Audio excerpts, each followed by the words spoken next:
yow mii am plateau yow yaa am responsabilité bañ ko tendre sa micro. wallaay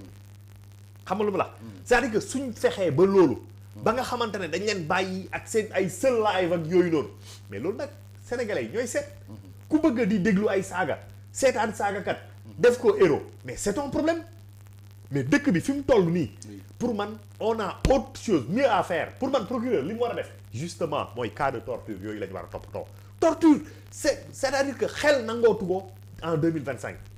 torture parce que dañ bëgg forcer nit pour mu def ay aveu wala pour mu joxe ay information yoo xamante ne kenn xamul sax ban moo ciy dëgg suñ la torturer da ngay dem dans le sens ba ki lay torturer mais booy bi am na benn booy bu wax ne na bañ ma maasee dama ne xaaral naa kalaate di Azura bi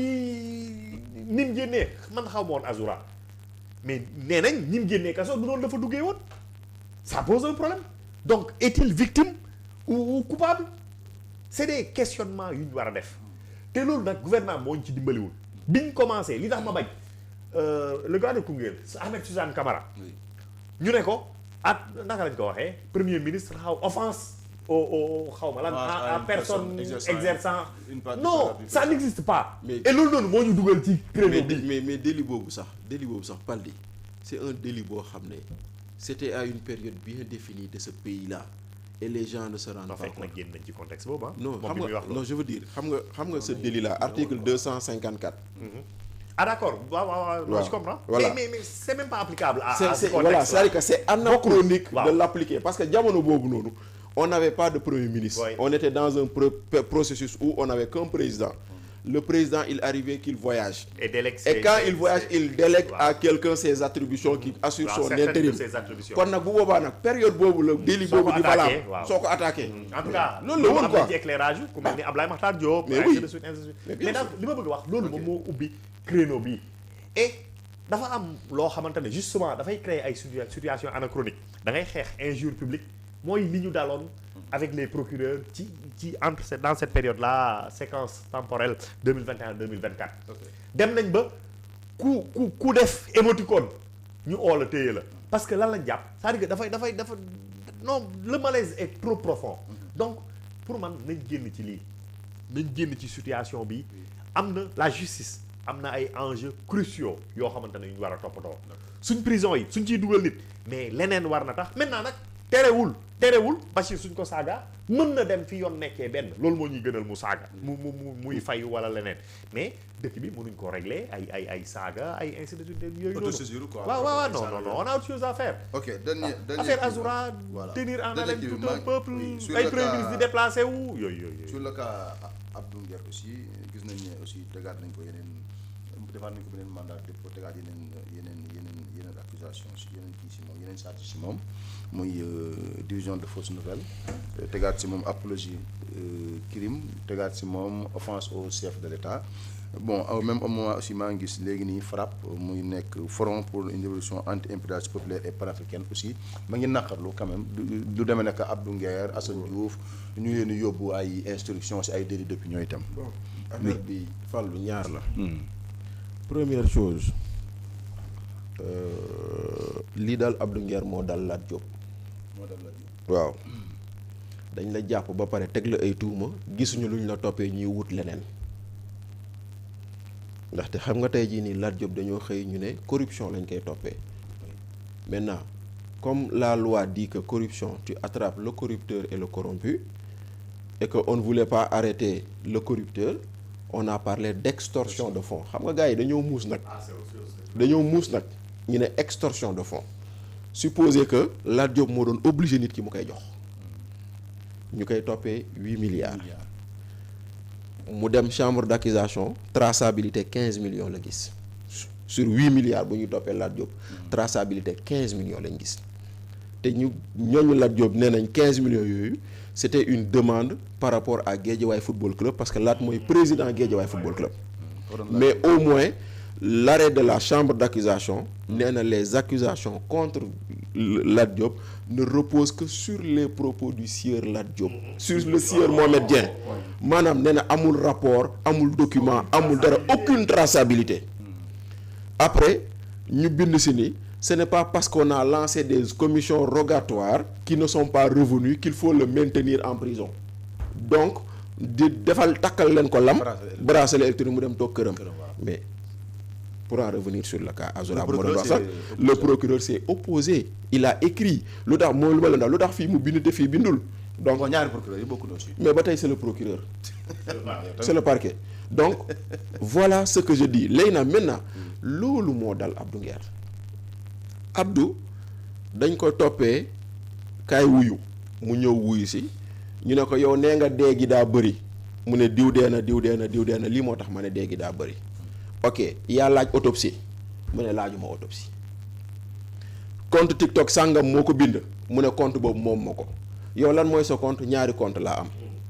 bii Abdou Nguer l'officiel bii Awa Nguer au nom de ma fille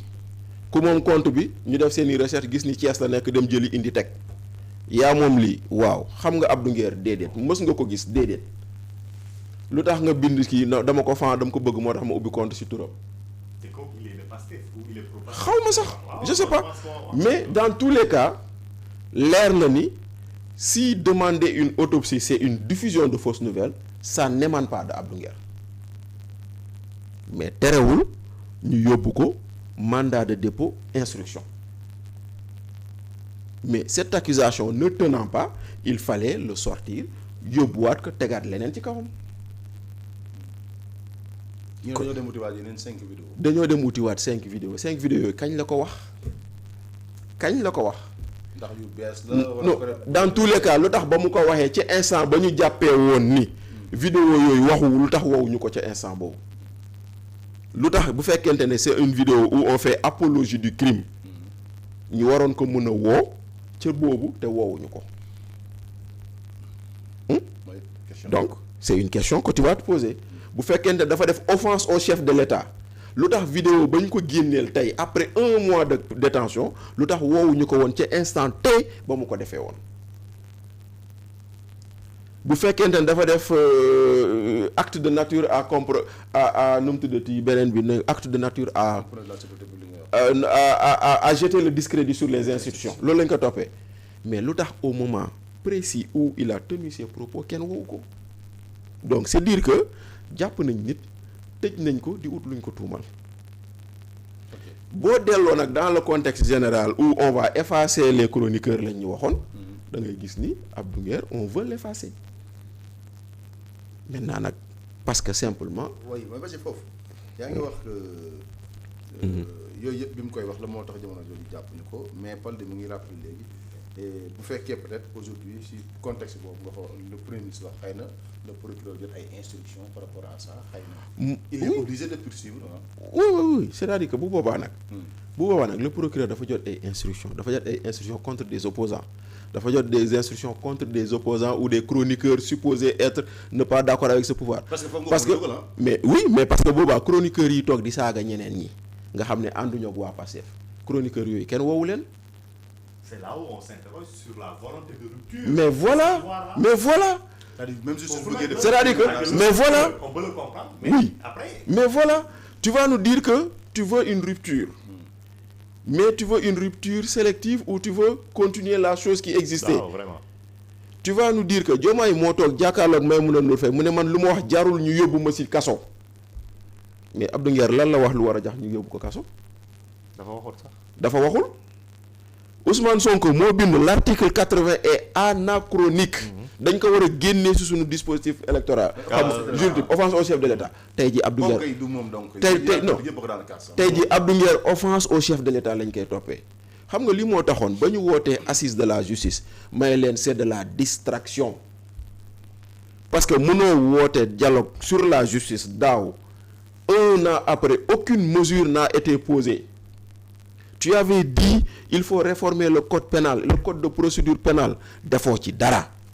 Tu avais dit tu dois diminuer les pouvoirs du procureur yaa bind ni procureur dafa bëri doole dindiwoo ci dara parce que tey jii nii dooley procureur bu bëri moo tax Lat Diop nekk prison ndaxte juge bi nee na jox leen ko liberté provisoire procureur ne maa bañ juge bi est obligé de suivre lu Lat Diop. chambre day attewaat. non da ngay def recours. da ngay dem cour suprême recours wala nga defaat beneen demande mais au moins la chambre d'accusation parce que y avait une demande de liberté provisoire refusé ñu yóbbu ko chambre d'accusation pour àtte kooku ne jox leen ko liberté provisoire pour ñu ubbiwaat beneen dossier bi si moom ñu naan benn kër benn 500 millions xaw ma la naan parce que lu may wax rek wut nañ gisuñu ñuy wut leneen parce que c'est-à-dire gis nga tant que mu ngi demee nii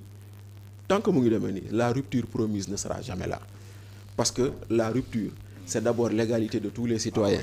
devant la justice rupture boobu ñu doon wax moo tax ñu naan président de la République la déclassification des rapports de l'IGE dafa war a nekk kii bu fekkente ne rupture boobu ñuy wax am na ñoo xam ne dañu leen tudd ci seen gestion parce que c'est ay wàlliyaan lañ ci Pastef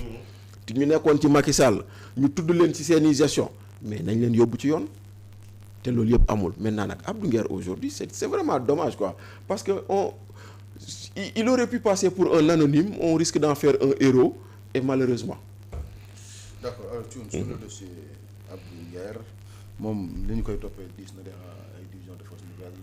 et puis nañ leen expliquer aussi def la mandat de dépôt génn wàlla dóor la beneen mandat de dépôt naka lay demee ci moom. bon man ci dossier Abdou Nguer mi dafa am lu ma ci comprendre vraiment te loolu ba léegi j'ai pas reçu la réponse mooy tey c'est quoi la fausse nouvelle dans cette histoire bu njëkk bi foofu posé naa question bi xool waaye damaa bëgg a laajte naa aussi quelle est la fausse nouvelle dans concernant sa première vraiment convocation parce que délit boobu au moins ñetti mbir moom dina am pour nga mën a wax loolu nga mën ko téye nga mën a téye affaire boobu il faut nga wax ñu c'est quoi la nouvelle d'abord il faut nouvelle bi exister ba pare balaa muy fausse yu dëgg léegi nouvelle bu exister bay fausse nga def l'imputabilité kan nga koy teg kan mooy l'auteur dégg maintenant dans ces histoires là man damaa gis ñu teg ay contre Abdou Nguer seul contre Abdou Nguer mais créer compte foofu peut-être c'est pas un délit wala bu dee délit am na Abdou Nguer moo mënoon reprocher waa ji sax lu